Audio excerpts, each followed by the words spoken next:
बिस्मिल्लाहिर्रहमानिर्रहीम। अस्सलाम वालेकुम नाज़रीन, मैं इरफान हाशमी आपको अपने शो में लंदन से खुशामदीद कहता हूँ। व्यूअर्स, आज शहबाज शरीफ की गिरफ्तारी हुई और इस गिरफ्तारी के बाद अब बहुत सारी खिड़कियां खुल गई हैं। इन खिड़कियों पे बैठे हुए लोग तज्जियाकार भी हैं, कानूनदान भी हैं और उन्होंने अपने फैसले सादर किए हैं। पाकिस्तान की अदालती निज़ाम को क्रिटिसाइज किया जा रहा है। पाकिस्तान की हुकूमत के साथ एक गठजोड़ इसको डिक्लेयर किया जा रहा है। इस पर हम बात करेंगे कि आज किसने, एक तो सजा हुई और जो गिरफ्तारी हुई उसके बाद अब ये लोग जो ऐसे बयानात दे रहे हैं इनके खिलाफ क्या कानूनी कार्रवाई हो सकती है। आज़ाद सदीक साहब, senior advocate supreme court Pakistan से मेरे साथ एक बार फिर मौजूद हैं।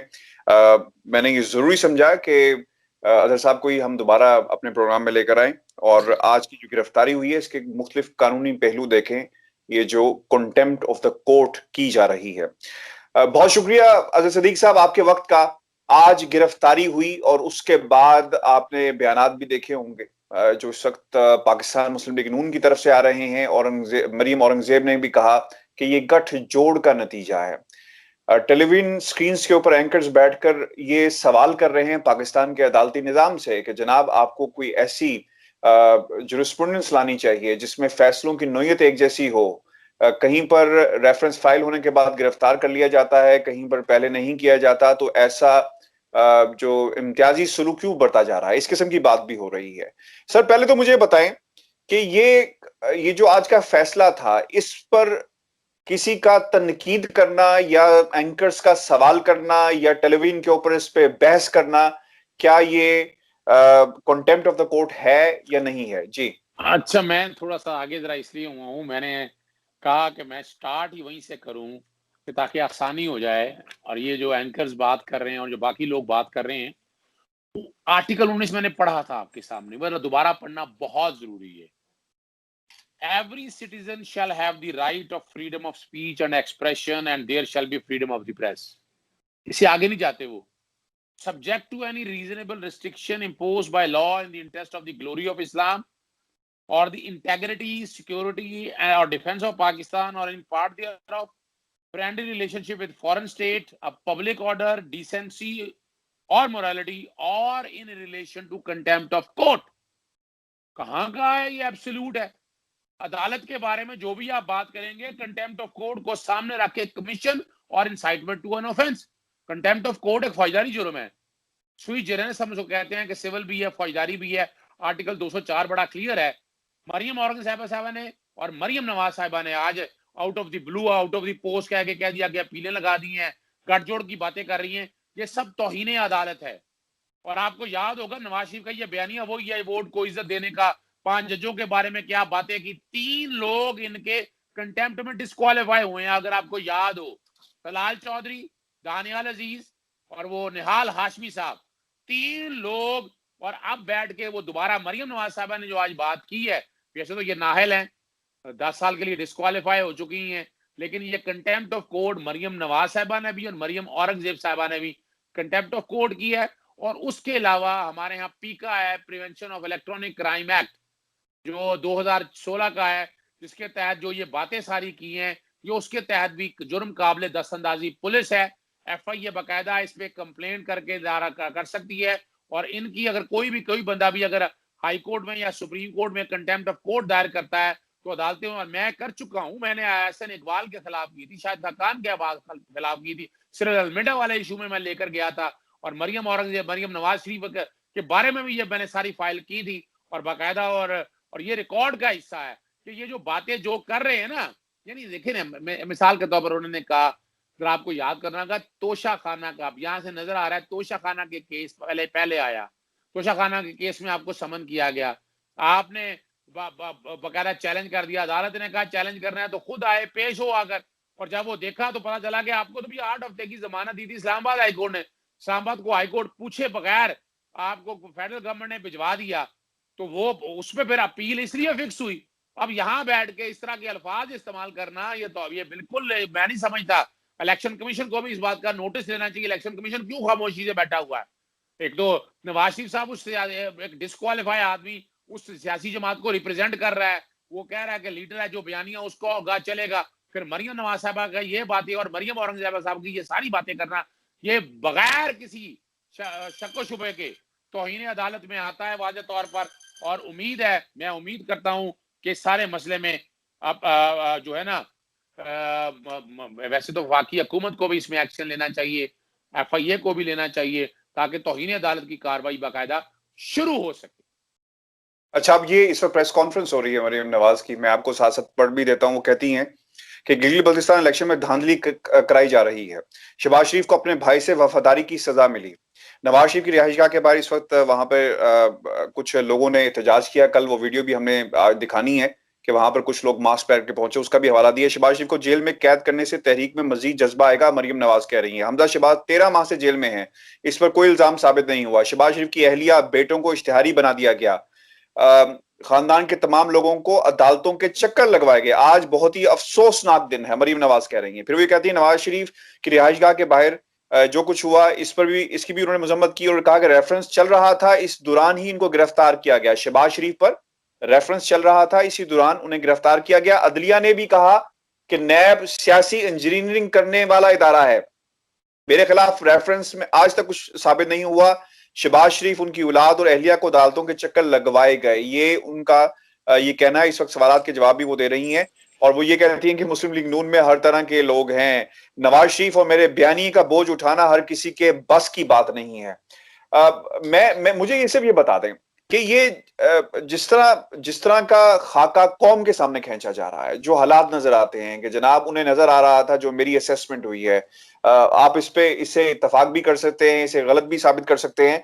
जो मेरी असेसमेंट है अजहर साहब, वो ये है कि इनको नजर आ रही थी अपनी मौत, अदालतों से सजा इनकी होनी थी, अदालतों में इनकी जमानतें कैंसिल होनी थी, APC का ढोंग रचाया गया, उधर से फर्दर जुर्म आयद होनी थी।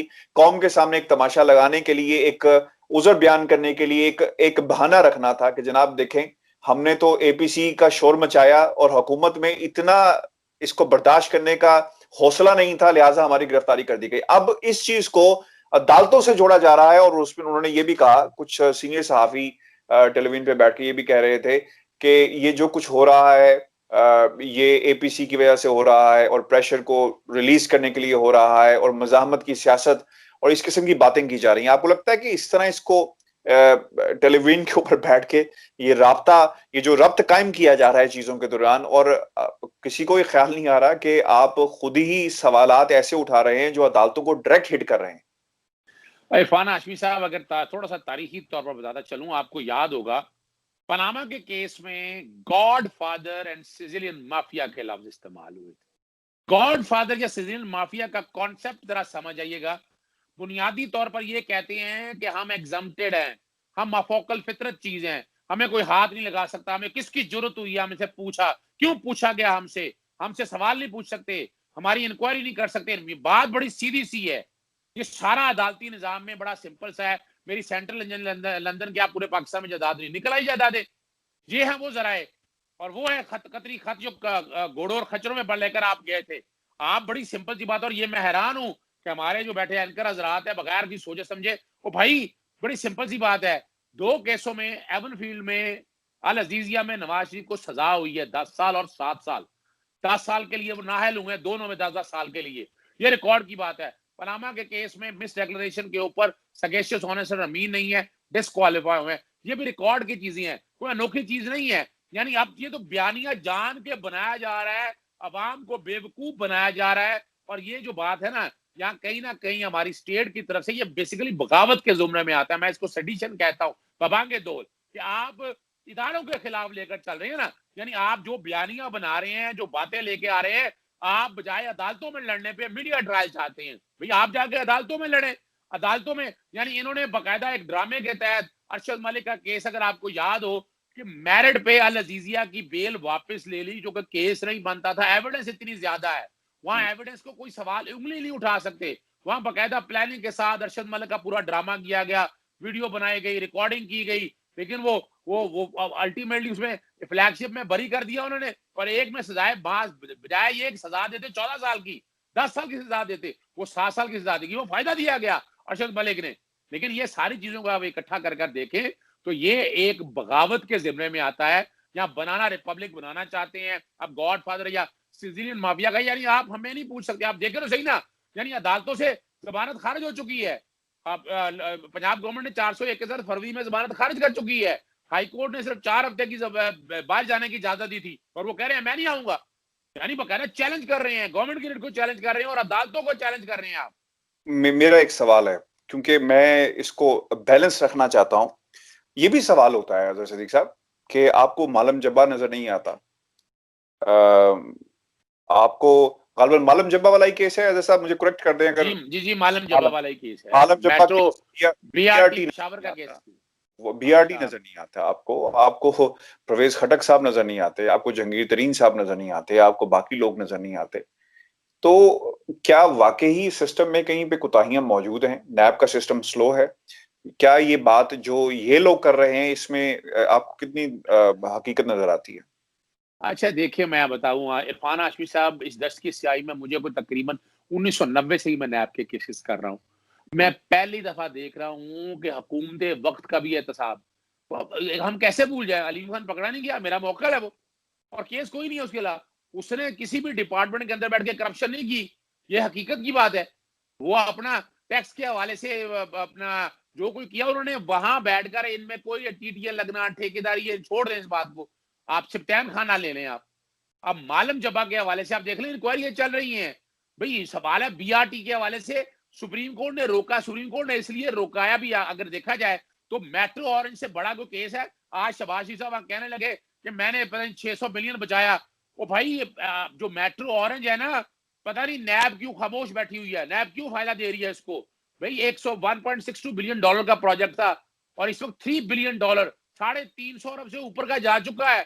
इतनी करप्शन है, यानी उसमें टेंडर इंटरनेशनल टेंडर वापस ले लिया गया, लोकल टेंडर चाइनीज कंपनी को दे दिया गया और जिसका दिल चाहा वो दे दिया आपने। अब आ जाए आप अलीमा बाजी की बात कर रहे हैं, अलीमा बाजी में ये बता दें वो टैक्स चोरी का एक केस है और वो पब्लिक ऑफिस होल्डर है नहीं, अपना मियाँ उनका अपना है, वे उनके अगेंस्ट बाकायदा इन्हीं के दौर में, शहबाज शरीफ या नवाज शरीफ के दौर में बाकायदा उस वक्त जो बना था ये फाइनेंशियल मॉनिटरी एफएमयू को एक तरफ रख दें, एसेट रिकवरी यूनिट के हवाले से, जब वो आया टैक्स चोरी का, तो टैक्स चोरी के हवाले से उन्होंने वो टैक्स जो अवेड किया, उन्होंने वो टैक्स जमा करा दिया। अब वो टैक्स जब जमा हो गया तो उसका क्या, देखो कंप्लेंट दायर की, मरियम नवाज को चाहती है खुद जाके कंप्लेंट दायर कर देती, सेक्शन 18 के तहत नहीं दायर की है, वो भी बेवकूफ बना रहे। अच्छा आप आज चले जहांगीर तरीन की तरफ आ जाते हैं, हकायक पे बात करनी चाहिए।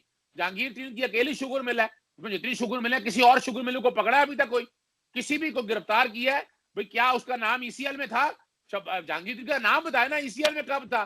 क्या इन्होंने कोई कंप्लेंट दायर की? किसी ने? खुद बातें जितनी मर्जी करा ले इनसे। वजह सिर्फ ये है कि अवाम को बेवकूफ बनाना है, अवाम को ये ट्रैक से उतारते हैं ताकि अवाम ना समझे मजलूम बन जाए। अवाम जो अब है पढ़ी लिखी अवाम है, वो माँ सिवाय वो जो है ना, वो पीर को पर नहीं लगे होते हैं, मुरीद पर लगा देते हैं, अंधे उम्मीद हैं जो इन चीजों को इस तरह लेकर चलते हैं। तो यानी यहाँ मैं नैब को मैं पहली दफा देख रहा हूँ एक्टिव इतना। वजह ये है कि नैब अब ना इमरान खान की बात ही मान रही है, ना इन गवर्नमेंटों की बात, किसी सियासतदान की बात मान नहीं रही। मौलाना फजलुर रहमान के खिलाफ इतनी बड़ी इंक्वायरी, को मौलाना फजलुर रहमान को सोचा जा सकता था कि उसको नोटिस भी कोई डालेगा, उसको हाथ भी कोई लगाएगा? अब तो ये लड़ाई सारी जो हो रही है, ये सारी सिर्फ नैब गठजोड़ के, नैब अपोजिशन गठजोड़, मेरा बात को समझिएगा, कि उनके खिलाफ नैब किस तरह से कोई रिलीफ दे दे, उनकी कोशिश हो रही है कि ये गठजोड़ ही आ जाए। गवर्नमेंट ने क्या करना है भाई? गवर्नमेंट को क्या जरूरत पड़ी है? करप्शन के केस सारे सामने है, एक एक चीज रिकॉर्ड के ऊपर है। आप कहते हैं ना केस नहीं बनता, मिसाल के तौर पर जस्टिस मकबूल बाकर का पोलिटिकल इंजीनियरिंग का केस लेते हैं भाई, उसमें कोई ट्रायल हुआ है? सारे रात जाते हुए हमें ऑबिटेड डिक्टा कहते हैं, स्टेट डिसाइसिस कहते हैं, अगर कोई बात कह दिया सुप्रीम कोर्ट ने, क्या नीचे से बरी हो गए? कोई रोका है? राणा सनाउल्लाह केस ले, कोई राणा सनाउल्लाह के केस में बारे में बड़ी बात की है भाई, उसको कहें फर्द जुर्म आयद नहीं होने दे रहा राणा सनाउल्लाह, ना ये फर्द जुर्म आयद होने दे रहे थे। फर्द जुर्म आयद कराएं और रोजाना की बेस पर ट्रायल करें। आपको किसने रोका है? आप ट्रायल में अपने आप को बरी करें। जो तरीकाकार है, मुरवजा तरीकाकार है, वो ट्रायल तो आ गई है, चलने नहीं दे रहे। जिस दिन ट्रायल चल गया सजाएं होगी। 2 केस आपने सामने देख लिया, एवनफील्ड देख लिया, लजीजिया देख लिया, बाकी इसमें आ जाए, साफ पानी आ जाए, आशियाना अच्छा, आ जाए। मुझे ये भी बात बताते हैं, लोग ये भी अब कह रहे हैं जो आज खिड़कियों पे बैठे, मैं इनको खिड़कियां इसलिए कहता हूँ कि खिड़की से खड़े होकर आप आवाज मारते हैं ना, तो आवाज किसी किस्म की होती है, या महबूब को मारी जाती है या महबूब को छेड़ने वाले को मारी जाती है कि भाई बात आ। तो इनको मैं खिड़कियां इसलिए कहता हूँ। अच्छा, अब इन खिड़कियों से आवाज ये आ रही है अजहर साहब, वो ये कहते हैं कि क्योंकि इमरान खान को ऐसा लग रहा था कि शायद नवाज शरीफ तो चले यहां से चले गए, शहबाज शरीफ मफामत की सियासत करते हैं और वो कुछ हलकों के बहुत करीब हैं, लिहाजा इनका पत्ता साफ किया जाए। अच्छा, अब वो इस ताल्लुक को जोड़ते हैं अदालतों के साथ, यानी आज का जो फैसला है जमानत खारिज होने का, इससे जोड़ रहे हैं और कहा जा रहा है कि हुकूमत ने करवाया है। आपको क्या लगता अच्छा, मैं इरफान हाशमी साहब, देखिए बड़ी सिंपल सी बात है, बड़ा दुख और अफसोस का मकाम है, ये हमारे इदारों को मिलाइन कर रहे हैं। हमारे इदारे, यानी आपको अगर पिछली गिरफ्तारी अगर आपको याद हो, मैंने प्रोडक्शन ऑर्डर चैलेंज किए थे कि जब आप इन्वेस्टिगेशन हो रही हो तो नवाज शरीफ साहब ना हार्डली 3 दिन जेल के अंदर रहे थे। आप रिकॉर्ड उठाकर देख लें, वो बैठ गया, यानी यानी इस तरह की ये प्रिविलेज चाह रहे हैं। और ये दूसरी बात देखें, लाहौर हाई कोर्ट में 4 दिन इनकी जमानत सुनी है, को 12 घंटे से ज्यादा एक बेल। अजहर सिद्दीक को बेल लेके गया है तो आधा घंटा घंटे से ज्यादा नहीं मिला उसको किसी भी बेल के हवाले से। मैं बहस करता हूँ सारे मामले में, इनको तो इनकी तबीयत के मुताबिक, और बल्कि शहबाज शरीफ साहब को भी तकरीर के लिए पूरा पूरा मौका दिया, आप बैठ के कर लें। और ये तो अदालतों को मिलाइन करने की बात है, अदालतें तहम्मुल का मुजाहरा कर रही हैं। और उसकी वजह ये है कि आपने देख लिया अपना सुप्रीम कोर्ट में मतीउल्लाह जान के केस के हवाले से देख लें, जो बातें की हैं सुप्रीम कोर्ट ने, उसमें बाकायदा कंटेम्प्ट का नोटिस वगैरह दिया, लेकिन वो केस भी आगे चलने नहीं दिया जा रहा। ये रिकॉर्ड की चीजें हैं अच्छा, सारी। तो अच्छा, मैं आपको ना आपको एक और बात भी बता दूं। अब वो ये कहती हैं, जो मरीम नवाज ने प्रेस कॉन्फ्रेंस में कहा कि अगर मुल्क में एहतसाब और इंसाफ होता तो शहबाज शरीफ नहीं आसिम सलीम बाजवा गिरफ्तार होते, ये वही ऐसे कह रही हैं। अच्छा, अब मुझे ये बताएं कि ये आपने डायरेक्ट एक बार फिर अदालत को चैलेंज किया और ये ताल्लुक, देखें, मुझे ये भी समझाएं, मैं ये एज अ स्टूडेंट समझना चाह रहा हूं। क्योंकि जब कानूनदान आकर टेलीविजन पे बात करते हैं ना, वो कोई ना कोई रास्ता निकालता है बच जाने का कि अदालत की तौहीन ना हो जाए। बाकी लोग सवाल करते हैं, मैं एंकर्स को देख रहा था, इनमें से बहुत सारे टेलीविजन चैनल्स पे ऐसे एंकर्स हैं जिनके ऑडिशंस मैंने किए, उनको बैठाया। मैं अभी यहाँ पे घर में यही बात कर रहा था कि देखे, इसको बोलना नहीं आता था, आज कन्विक्शन पे बात कर रही है, और या एक लड़का कन्विक्शन की बात कर रहा है, इसको ये नहीं पता कि कन्विक्शन और ये जो सवाल कर रहे हैं इसका कोई सर है ना पैर है। कि आप अदालत के खिलाफ कितना बोल सकते हैं, और फिर आप नून की बात करते हैं, फिर आप शीन की बात करते हैं, फिर आप कहते हैं कि मुल्क में एहतसाब यकसा क्यों नहीं हो रहा। यानी ये बदारों को चैलेंज कर रहे हैं ना। और फिर ये जो शहबाज शरीफ की जो आज बेल खारिज हुई है, इससे आपको पॉलिटिकल ये शुआएं निकलती नजर आ रही हैं, तो वो शुआओं की भी बात उन्होंने की। तो मैं तो खैर हैरान था कि एंकर्स की ट्रेनिंग नहीं है, उनके ईयर पीस में कान पे प्रोड्यूसर बैठा वो जो सवाल डाल रहा है तरह बोले जा रहे हैं, उनको ये समझ नहीं आ रही कि वो क्या नैरेटिव यानी कौम के सामने क्या रख रहे हैं। और मुझे बहुत ही अफसोस हुआ आज की बहुत सारी ट्रांसमिशन देख के, और लोगों ने जिस तरह इसको लिया, खैर हमेशा से ये होता है। मैनू तुसी सिर्फ इतना दस दियो, पंजाबी में मैं आपसे पूछ रहा हूँ इसलिए कि ताकि लाहौर वालों को पता चले, जो आज वहां पे जम्मे गफीर हमने देखा, वो लोग कहाँ से मतलब लेफ्ट राइट से खींच के लाए गए थे। और नवाज शरीफ जब जेल में थे तो लोग सड़कों पे नहीं आए, आपको याद है ना। हाँ जी, और बिल्कुल जब मुझे याद है। नवाज शरीफ ने मुल्क में वापस आना था तो आधे लोग नहर से ही वापस हो गए थे, वो आगे गए नहीं कि जी रास्ता नहीं बिल्कुल मिलेगा। ऐसा ही। और वो ये कहते थे कि हमजा शहबाज क़यादत करेगा जलसे की, वो जो रैली होगी उसको लीड करेगा। हमने भी देखा, पूरे पाकिस्तान ने देखा, पूरी दुनिया ने देखा। अब ये जो एपीसी की बात कर रहे हैं और अदालतों के खिलाफ महाज, आपको ये ट्विटर अकाउंट जो है ना, इनको मैं तो कहता हूँ दरखास्त डालें, इनको भी ब्लॉक करवाएं, क्योंकि यहाँ से भी तो इन्हें अदालत की का जो जहर है वो निकलेगा। और आप देखेंगे इसी तरह ही होगा। अच्छा देखिए, मैं यहाँ कसूर मौजूदा गवर्नमेंट का करता हूँ। मेरा जिस समय मेरी मर्जी में मैंने बड़ी मेहनत करके बाकायदा मैंने कंप्लेंट दायर की सोशल मीडिया के ऊपर कि आप उतना कह सकते हैं जितना कह सकते हैं। बाकायदा इंदराज मुकदमा की मैंने बात की, एक आया अगेंस्ट हार्म ऑनलाइन रूल्स आए 2020 के, लेकिन वफाकी हुकूमत ने उस पर अमल दरामद नहीं किया। एफआईए को एक्टिवेट नहीं करते। मियां जस्टिस साकिब निसार जब सुप्रीम कोर्ट के चीफ जस्टिस थे तो उसको मैं वादे तौर पर मैं देखा करता, मुझे पता है ना कि यहाँ पर अभी नवाज शरीफ का अकाउंट देखना, नवाज शरीफ का अकाउंट क्या इंग्लैंड से ऑपरेट हो रहा है। मैं 100% यकीन है कि वो पाकिस्तान से ऑपरेट हो रहा है। और मरीम नवाज की मेरी खबर, और मैं आपको हम आगे बढ़ने से पहले मैं व्यूअर्स को एक खबर भी दे दूं। कुछ सोर्सेज हमारे उन्होंने ये कंफर्म किया, पहले कुछ लोगों ने ये खबर भी लगाई अच्छा, आज दो बातें बड़ी इंपॉर्टेंट हुई हैं। एक, नवाज शरीफ ने दोबारा इजलास अभी बुला लिया है। मरियम नवाज की प्रेस कॉन्फ्रेंस से पहले इजलास हुआ जिसमें हदायत दी गई मरियम नवाज को कि बेटा बोलना क्या है जाके, लाइन क्या लेनी है। जाहिर बात है, नवाज शरीफ के कहे बगैर तो यहाँ पे पता नहीं हिलता। जाहिर बात है, एवन फील्ड से पूरा एक बयानिया आया था कि क्या बोलना है और किस तरह जाके हैंडल करना है और कौन सी बात आगे रखनी है। खैर, गुड कॉप और बैड कॉप की जो सियासत थी।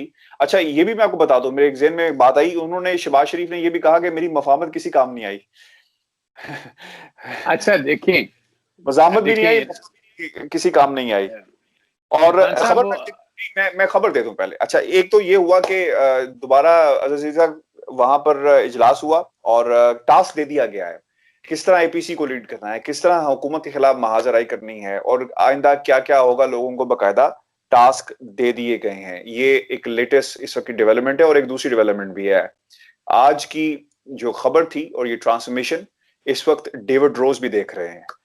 नवाज शहबाज शरीफ, मेरी उनसे भी बात हुई, शहबाज शरीफ की गिरफ्तारी लंदन में उन्होंने अपने घर में बैठ के, सॉरी ऑक्सफोर्ड में घर में बैठ के टेलीविजन पे देखी है। जब शहबाज शरीफ को गिरफ्तार करके लेके जाया जा रहा था तो डेविड रोज भी ये मनाजिर देख रहे थे, उनका केस भी मजबूत हो गया। खैर, अब आपका कमेंट ले लेते हैं। अच्छा देखें, पहली बात तो बड़ी वाज़ेह है। अब सिंपल सा वे आउट है, सजाएं कुछ में हो गई हैं, कुछ में सजाएं होने जा रही हैं और वो बड़े ओपन एंड शट केसेस हैं। अब वो जिनमें सजाएं होने जा रही हैं उनसे बचना चाहते हैं, यानी 10-10 साल की तो डिस्क्वालिफिकेशन लिखी हुई है ना। अब आपको अब कितना डालेंगे, आप कितना डालेंगे? वो अपोजिशन में आसिफ अली जरदारी साहब और उनके आसपास देख लें आप, मौलाना फजलुर रहमान के एसेट बियॉन्ड मीन, आप ये सारी चीजें देख लें, और जो डेविड रॉस ने जो बातें सारी की थी, जो एविडेंस सामने रखी थी, उन सब चीजों को सामने रख लें। ये ओपन लग एंड रही शट है, केस है। वो अक्टूबर में केस लग रहा है, वो डिफेंस फाइल होने वाला है। बस ओपन एंड शट केसेस हैं। अब तो ये इतनी चीजें रिकॉर्ड के ऊपर आ गई हैं कि उनका बचना, अब एक आदमी जब डूब रहा हो, ठीक है ना, तो वो तो हाथ पाँव मारेगा। वो तो यानी हम तो सनम डूबे हैं, तुम्हें भी ले डूबेंगे ना। तरीका कार है क्या, मैं तो डुबदा पे मैं ਤੁਹਾਨੂੰ भी लै डुबांगा। अब जो तरीका कार जो ਜਿਹੜਾ ਬਣਾਦੇ ਪਏ ਨੇ ਨਾ, ਉਹਦਾ ਮਕਸਦ ਸਿਰਫ ਇਹਨਾਂ ਹੈਗਾ ਕਿ ਕਿਸੇ ਨਾ ਕਿਸੇ ਤਰੀਕੇ ਦੇ ਨਾਲ ਆਵਾਮ ਨੂੰ ਮਜ਼ੀਦ ਬੇਵਕੂਫ ਬਣਾ ਕੇ ਨਾ ਆਵਾਮ ਨੂੰ ਕਿਹਾ ਜਾਵੇ। ਆਵਾਮ अब ਸੜਕਾਂ ਤੇ ਨਹੀਂ ਆਏਗੀ ਹੁਣ। और ਤੁਸੀਂ ਦੱਸਦਾ ਹੈ ਕਿ ਨਵਾਜ਼ ਦੇ ਦੌਰ 'ਚ ਕੀ ਹੋਇਆ, ਅੱਜ ਦੇ ਬੰਦੇ ਜਿਹੜੇ ਆਏ ਉਹ ਆਸੇ ਪਾਸੋਂ ਪੈਸੇ ਦੇ ਕੇ ਜਿਸ ਤਰ੍ਹਾਂ ਲੈ ਕੇ ਆਏ।